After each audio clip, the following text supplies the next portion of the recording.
గిరిజన ఆశ్రమ పాఠశాలలో కుళ్లిన కూరగాయలు. రాజేంద్రపాలెం ఆశ్రమ పాఠశాలను సందర్శించిన ఐటీడీఏ పీఓ శ్రీ పూజ. కుళ్లిపోయిన కూరగాయలు, నాసిరకం వంట సరుకులు, పాడైన ఆహారం చూసి విస్తుపోయిన పీఓ. మీ ఇంటికి ఇలా కుళ్లినవే తీసుకెళ్తారా? మీ పిల్లలకు ఇవే పెడతారా అని నిలదీత.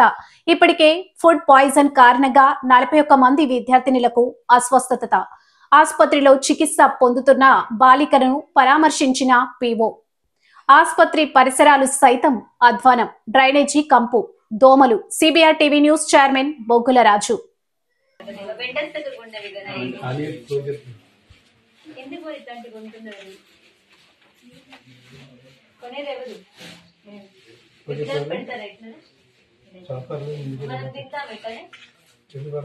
కూరగాయలు తీసేది మీరే కదా షాపులకి. ఇట్లాంటి అయ్యా ఇట్లా కుళ్ళిపోయినవి ఏవైతే ఉన్నాయో అవే ఇవ్వండి అయ్యా అని అడుగుతారా?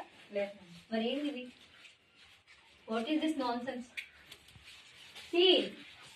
అడ్మినిస్ట్రేటివ్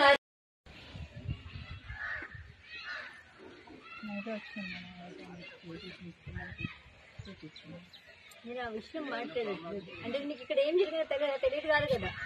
పిల్లలకి బాగోనంత వరకు నువ్వు ఇక్కడే ఉన్నావు కదా, తర్వాత కేజీహెచ్ తీసుకెళ్ళావు కదా.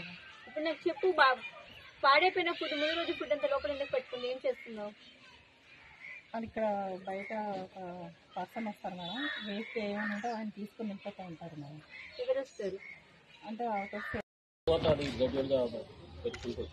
మెన్యూ ఏం పెట్టారు? శనివారం మధ్యాహ్నం గుమ్మడికాయ మేడం, నేను పెట్టాను. గుమ్మడికాయ పచ్చని పప్పు పెట్టాను మేడం. సాయంత్రం బంగాళదుంప టమాటా. ఆదివారం ఇది శనివారం సాయంత్రం నుంచి మీకు ఇష్యూ వచ్చింది కదా, శనివారం ఉదయం పెట్టారు. శనివారం ఉదయం కిచిడి. మెనూ ఏంటి? శుక్రవారం రాత్రి పెట్టారు. శుక్రవారం రాత్రి క్యాబేజ్ మేడం. వెజిటేబుల్ నెంబర్స్ ఎందుకు తేడా వస్తున్నాయి? 7 అంటున్నారు, ఒకటి 20 అంటున్నారు, ఒకటి 40. ఎంతమంది పిల్లలకు మోసం చేయాలి? ఎవరు చెప్తారు కరెక్ట్? ఎంతమంది పిల్లలకు మోసం చేయాలి?